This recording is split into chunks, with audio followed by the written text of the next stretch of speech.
চট্টগ্রাম সহ আরো 25 জেলায় পৌঁছেছে করোনার ভ্যাকসিন। স্বাস্থ্যকর্মীদের প্রশিক্ষণ শেষেই গণপ্রয়োগ শুরু। সমালোচনা বন্ধের আহ্বান স্বাস্থ্যমন্ত্রীর। সারা দেশে শীতের দাপট। কুড়িগ্রামের সর্বনিম্ন তাপমাত্রা 5.5।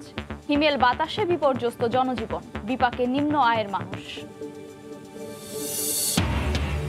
রাজধানীতে বাসা প্রতি ময়লা বিল 100 টাকা হলেও আদায় করা হচ্ছে দ্বিগুণের বেশি। খোঁজ নেই 600 কোটি টাকার। অভিযোগ কাউন্সিলর সহ বিভিন্ন সমিতির বিরুদ্ধে।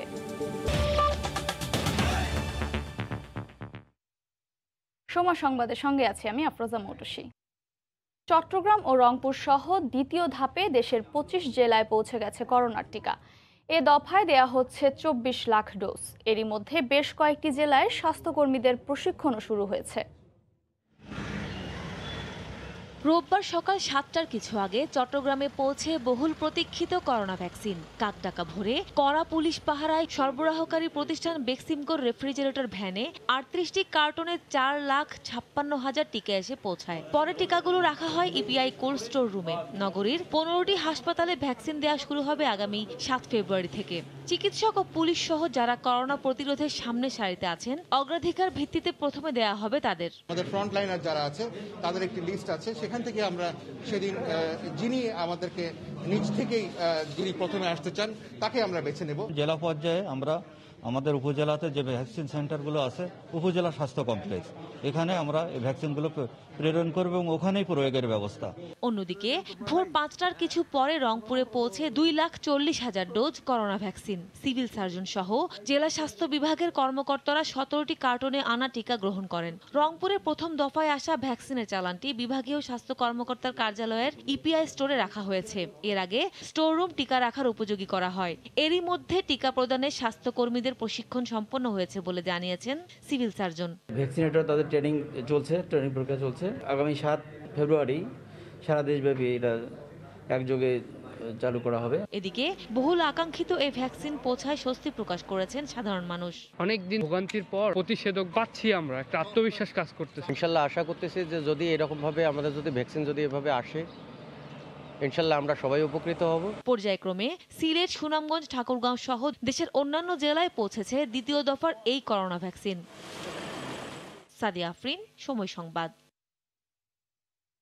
সিলেটে কিছুক্ষণের মধ্যে পৌঁছাবে করোনার ভ্যাকসিন। সেখানকার সবশেষ খবর জানাতে এই মুহূর্তে যুক্ত হচ্ছেন সহকর্মী ইকরামুল কবির। সরাসরি চলে যাচ্ছি তার কাছে। ইকরাম। ধন্যবাদ মৌটুসী। সিলেটে কিছু সময়ের মধ্যেই যে বহুল প্রতীক্ষিত যে ভ্যাকসিন, সেই ভ্যাকসিন পৌঁছে যাবে। 49,200 ভ্যাকসিন সিলেটে পৌঁছে যাবে।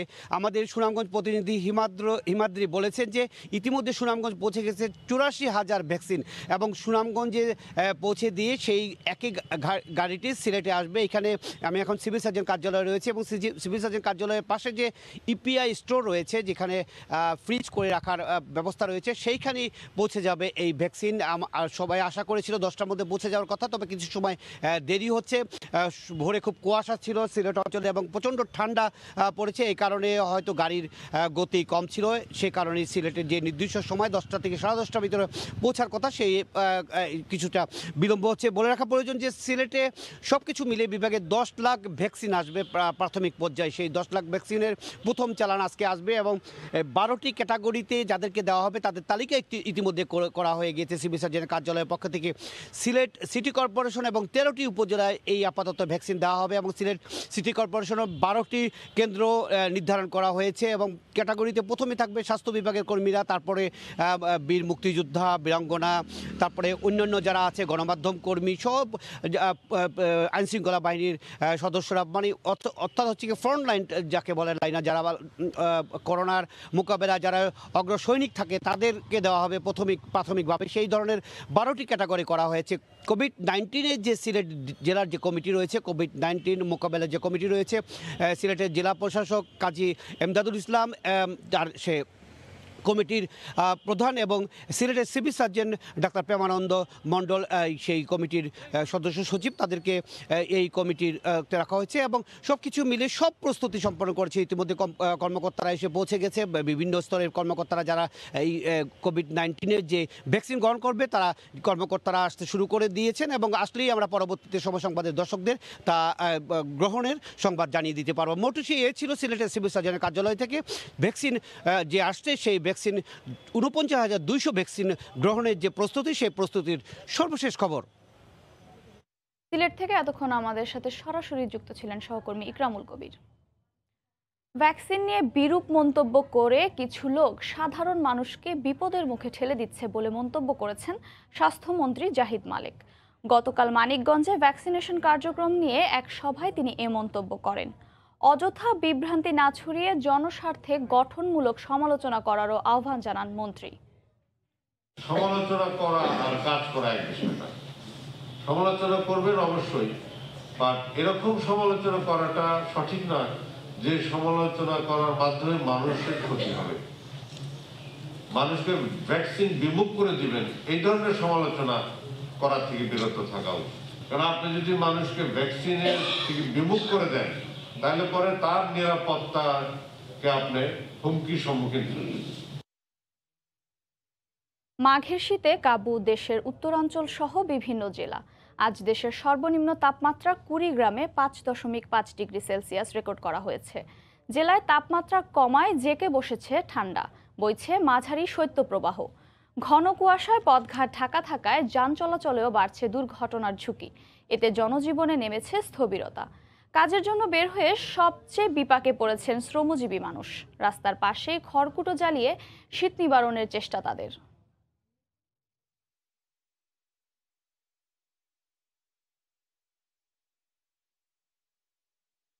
চলাফেরা তো করা যায় না, বাজার করতে যাওয়া যায় না, কঠিন শীত। ভাড়া তো কম, লোকজন তো নাই, ঠান্ডায় লোকজন বাইরে হয়। আমাদের কাজ কাম করা খুব অসুবিধা, তারপর আমরা যাচ্ছি, কি করব, গরিব হয়ে জন্ম নিয়েছি, খাইতে হবে না। বৃদ্ধ যারা, তারা একটু অসুবিধার মধ্যেই আছে, এদের জন্য হাঁটাফেরা চলাফেরা খুব কষ্টকর। এখানে প্রচুর ঠান্ডা, আমরা ঘরে প্রচুর বাতাস, ঘরে থাকতে পারি না, তাই আগুন ধরাইছি। শীতের তীব্রতা বাড়ার সঙ্গে সঙ্গে ঠাকুরগাঁও সদর হাসপাতালে বাড়ছে ঠান্ডাজনিত রোগে আক্রান্তের সংখ্যা। এই মুহূর্তে সদর হাসপাতালের সামনে আছেন সহকর্মী জিয়াউর রহমান বকুল। সরাসরি চলে যাচ্ছি তার কাছে। বকুল। ধন্যবাদ মোটরসি। আপনি জানেন যে উত্তরের জেলা এই ঠাকুরগাঁয়ে কিন্তু গত এক সপ্তাহ ধরেই 8 থেকে 10 ডিগ্রি সেলসিয়াসের মধ্যে তাপমাত্রা উঠানামা করছে। এই অবস্থাতে জেলা সদর হাসপাতাল সহ এই জেলার 5টি উপজেলার যে স্বাস্থ্য কমপ্লেক্সগুলো রয়েছে সেগুলোতে কিন্তু রোগীদের উপচে পড়া ভিড় আমরা লক্ষ্য করছি। সবচেয়ে এই শীতের কারণে সবচেয়ে বেশি রোগাক্রান্ত হচ্ছে শিশুরা। তারা কিন্তু ডায়রিয়া, নিউমোনিয়া সহ বিভিন্ন রোগে আক্রান্ত হয়ে হাসপাতালমুখী হচ্ছে। আমরা জেনেছি যে এই সদর হাসপাতালে জেলার 5 উপজেলার বিভিন্ন প্রান্ত থেকে অভিভাবকরা তাদের কিন্তু শিশুদের নিয়ে এখানে সেবা নিতে আসছেন এবং এই অবস্থাতে মানে সেবার যেই কাঙ্ক্ষিত সেবা পাওয়ার কথা সেই সেবা কিন্তু সেইভাবে তারা পাচ্ছেন না, এই অভিযোগগুলো আমাদের কাছে করছেন। আমরা লক্ষ্য করছি যে শিশুদেরকে নিয়ে অভিভাবকরা অ্যাক্টিভ শয্যায় তারা কিন্তু গাদাগাদি করে চিকিৎসা নিচ্ছেন। এই অবস্থাতে আমরা হাসপাতাল কর্তৃপক্ষের সাথে কথা বলেছিলাম, তারা যে জিনিসটি জানিয়েছেন, তারা বলছেন যে যেই পরিমাণ শয্যা রয়েছে হাসপাতালটিতে সেই তুলনায় রোগীর সংখ্যা 2 থেকে 3 গুণ বেড়ে গেছে এই শীতকালীন সময়ে, আর সেই কারণেই কিন্তু এই পরিস্থিতির সৃষ্টি হয়েছে। তো আমরা লক্ষ্য করছি যে শিশুদের ডায়রিয়া, নিউমোনিয়া সহ নানা রোগে আক্রান্ত হওয়ার কারণে হাসপাতালে যেভাবে ভিড় হচ্ছে তা কিন্তু হাসপাতাল কর্তৃপক্ষের সামাল দিতে অনেকটাই হিমশিম খাচ্ছে। এই পরিস্থিতিতে আমরা বলতে পারি যে শীতের যে কনকনে আবহাওয়া, সেই আবহাওয়া বিরাজ করার কারণেই কিন্তু এই রোগীর সংখ্যা প্রতিনিয়ত বাড়ছে এবং হাসপাতালগুলোতে তীব্র ভিড় লক্ষ্য করা যাচ্ছে। তবে আমরা কথা বলেছিলাম যারা এই শিশুদেরকে নিয়ে অভিভাবকরা এসেছেন হাসপাতালে, তাদের সাথে যে তারা কীরকম সেবা এখানে পাচ্ছে। তারা যে জিনিসটি আমাদেরকে জানিয়েছেন, তারা বলছেন যে তারা অতি দরিদ্র এবং অসহায় মানুষ বলেই তারা কিন্তু এই সরকারি হাসপাতালের মুখোমুখি হয় এবং শিশুদেরকে নিয়ে আসে। তো এখানে এসে যেইভাবে সেবা পাওয়ার কথা, সেই কাঙ্ক্ষিত সেবাটা কিন্তু এই সময়টাতে তারা সেইভাবে পাচ্ছেন না। তো এই যে শীতের যে পরিস্থিতি, সেই শীতের পরিস্থিতিতে কিন্তু হাসপাতালগুলোতে বরাবরই শিশু রোগীর সংখ্যা বেড়েই চলছে। তো এই ছিল ঠাকুরগাঁয়ের এই সদর হাসপাতালের শিশু ওয়ার্ড থেকে মটুসি। ঠাকুরগাঁও সদর হাসপাতাল থেকে এতক্ষণ সরাসরি যুক্ত ছিলেন সহকর্মী জিয়াউর রহমান বকুল। ঢাকার 2 সিটিতে ফ্ল্যাট প্রতি ময়লার বিল সর্বোচ্চ 100 টাকা নির্ধারণ করে দেওয়া হলেও আদায় করা হচ্ছে 150 থেকে 300 টাকা। সেবা না নিলেও গুনতে হচ্ছে বিল।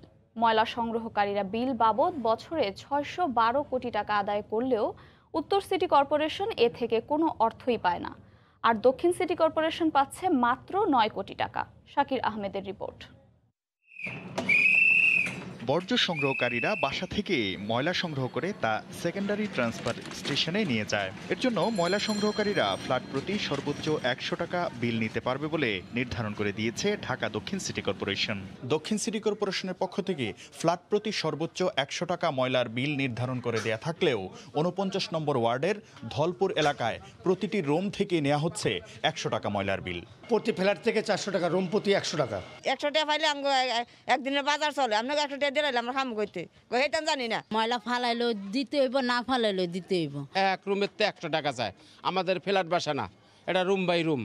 ময়লা সংগ্রহকারী প্রতিষ্ঠানগুলো 2 সিটি থেকে বছরে 612 কোটি টাকা আদায় করে, অথচ এ অর্থ থেকে দক্ষিণ সিটি কর্পোরেশন পায় মাত্র 9 কোটি টাকা। আর উত্তর সিটি কর্পোরেশন এ অর্থের কোনো অংশই পায় না। বাকি 603 কোটি টাকার কোনো হিসাব নেই। উত্তর সিটির 8 নম্বর ওয়ার্ডে ময়লা সংগ্রহকারী ফ্রেন্ডস কল্যাণ সংঘ নামের একটি প্রতিষ্ঠানের অভিযোগ, স্থানীয় কাউন্সিলর আবুল কাশেম মোল্লা প্রতি মাসে 24,000 টাকা করে চাঁদা নেন। আরেকটি প্রতিষ্ঠান চাঁদা দেয় উন্নয়ন সমিতিকে।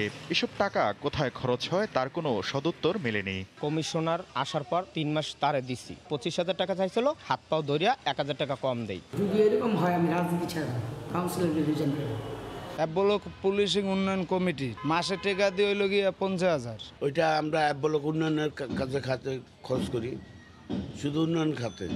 আর টেন্ডার প্রক্রিয়ায় আনার পর এসব অব্যবস্থাপনা দূর হবে বলে আশা ডিএনসিসির। এদেরকে আমরা একটা নীতিমালার আন্ডারে নিয়ে আসছি, ওখানে বলা আছে যে তার কত টাকা পর্যন্ত সে নিতে পারবে সর্বোচ্চ। আমি আশা করছি যে এটা যখন আমরা ইমপ্লিমেন্ট করবো, ইনশাল্লাহ এখন যে অবস্থা আছে অনেক উন্নত হবে। নির্ধারিত বিলের বাইরে কেউ অর্থ আদায় করলে টেন্ডার বাতিল সহ ব্যবস্থা নেওয়ার কথা বলছেন দক্ষিণ সিটি কর্পোরেশনের মেয়র। আমরা কিন্তু সেই সকল সংগ্রহকারীকে আমরা নিয়ে আসছি, তাদের সাথে আমরা কথা বলছি, নিবৃত্ত করার চেষ্টা করছি। যদি না নিবৃত্ত হয় পরবর্তীতে আমরা তাদের নিবন্ধন বাতিল করে দেব। শাকির আহমেদ, সময় সংবাদ, ঢাকা। ভাষাঞ্চলে স্থানান্তর করা রোহিঙ্গাদের অলস বসিয়ে না রেখে কর্মক্ষম করে তোলার সিদ্ধান্ত নিয়েছে সরকার। গার্মেন্টস সহ নানা খাতে ব্যবহার করে আয়ের উপযোগী করে তুলতে চায় তাদের। তাই ভাষাঞ্চলে শুরু হয়েছে রোহিঙ্গা নারীদের সেলাই এবং পুরুষদের কৃষিভিত্তিক প্রশিক্ষণ কর্মসূচি। শাখাউত টিপুর ক্যামেরায় বিস্তারিত জানাচ্ছেন কমল দে। সেলাই মেশিনে কিছু একটা সেলাই করার চেষ্টা করছেন কয়েকজন রোহিঙ্গা নারী, আবার তাদের সামনে দাঁড়িয়ে কাপড় সেলাইয়ের নানা কৌশল শিখিয়ে দিচ্ছেন বাঙালি প্রশিক্ষকরা। রোহিঙ্গা আশ্রয় শিবিরগুলোর জন্য একেবারে অপরিচিত দৃশ্য। ভাষাঞ্চলে অবস্থানরত রোহিঙ্গাদেরকে কর্ম উপযোগী হিসেবে গড়ে তুলতে চায় বাংলাদেশ সরকার, আর তাই শুরু করেছে নানা ধরনের প্রশিক্ষণ কর্মসূচি। প্রতিদিনে অন্তত 250 রোহিঙ্গাকে দেওয়া হচ্ছে কৃষিভিত্তিক প্রশিক্ষণের পাশাপাশি সেলাই প্রশিক্ষণ। প্রতিদিন সকাল থেকে দুপুর পর্যন্ত সেলাই প্রশিক্ষণ নিচ্ছেন অন্তত 250 রোহিঙ্গা নারী। বালা করে 250 করে গার্মেন্টস কুলিদের দিয়ে হামসি কাট দিয়ে হানারা শুক্রিয়া করি বিক্রি করানোর পরে মানে পুজি আজি সুন্দর করি মানে কি পরিবর্তন করা হরিব। 3 দফায় কক্সবাজার থেকে যাওয়া 6,500-এর বেশি রোহিঙ্গার অবস্থান এখন ভাষাঞ্চলে। এর মধ্যে তরুণ যুবকের সংখ্যাই বেশি। অনেকটা অলস সময় কাটছে তাদের, আর তারাও চায় কর্মক্ষম হয়ে উঠতে। আর হাম খরচ চাই হাম খরচ চাই আর খেতে হলা মানে গরিবের 5টা চাই আর দানা দুনা চাই আর মানে কি আর খেতে হলা মানে আলসাস গরিবাল্লা চাই দোয়া মাছ খাওয়ার দোয়া গোসা খাওয়ার সময় দিয়া খাওয়া লওয়ার সময় দোয়া ওষুধ লওয়া পরে তিন আল্লাহ বলি আর বেশি ফেরেশানি। শুধুই যে সেলাই প্রশিক্ষণ হচ্ছে তা কিন্তু নয়, রোহিঙ্গাদের আবাসন হিসেবে চিহ্নিত ক্লাস্টারের বিভিন্ন অংশে শেড তৈরি করে দেওয়া হচ্ছে কৃষিভিত্তিক নানা প্রশিক্ষণও। হাঁস মুরগি ও মৎস্য পালনও বাদ যাচ্ছে না। বাছাই করে সংশ্লিষ্ট সেক্টরে যাবে, কেউ মৎস্যতে যাবে, কেউ কৃষিতে যাবে, কেউ সেলাই কাজে যাবে। তো এই প্রকল্পটা এই কাজটা শুরু করেছে গত 1 সপ্তাহ যাবৎ। 13,500 ভূমির উপর গড়ে ওঠা এই ভাষাঞ্চলে 1 লাখের বেশি রোহিঙ্গার জন্য আবাসন ব্যবস্থা গড়ে তোলার পাশাপাশি রাখা হয়েছে কৃষিভিত্তিক আয়ের নানা পথ। ইতিমধ্যে চালু হয়েছে রোহিঙ্গা শিশুদের শিক্ষার জন্য স্কুল। কমল দে, সময় সংবাদ, ভাষাঞ্চল, নোয়াখালী। দেশের সংযোজন করলে তা 28%। আমদানি আর তৈরির মাঝখানে শুল্ক হারের বিশাল ব্যবধান বড় ভূমিকা রেখেছে মোটরসাইকেল শিল্পের উন্নয়নে। শুভ খানের রিপোর্ট। উন্নত মানের এমএস শীট মডেল অনুযায়ী কাটা হচ্ছে অবিরামভাবে। ইঞ্জিন বাদে খণ্ডিত এসব শীটের এক একটি অংশ দিয়েই তৈরি হচ্ছে পুরো ফুয়েল ট্যাঙ্ক, মাডগার্ড কিংবা ফ্রেম বডির বিভিন্ন অংশ। প্রাথমিক কাজ শেষে এসব যন্ত্রাংশ আবার পাঠানো হচ্ছে ওয়েল্ডিং শাখায়, যেখানে গিয়ে প্রতিটি যন্ত্রাংশে প্রয়োজনীয় কাটছাঁট হচ্ছে সংযোজন। কর্মীরা জানালেন ওয়েল্ডিং শপে ফুয়েল ট্যাঙ্ক, মেইন স্ট্যান্ড, রিয়ার ফ্রক, ফুটপ্যাক সহ অন্যান্য যন্ত্রাংশ তৈরি হয়। গুণগত মানও পরীক্ষা করা হয় এই শাখায়। হুন্ডার যে লেগ গার্ড, এই লেগ গার্ডটা কিন্তু আমরা বর্তমানে এখানে উৎপাদন করতেছি, ওনারা আমাদেরকে রিকুইজিশন দিচ্ছে।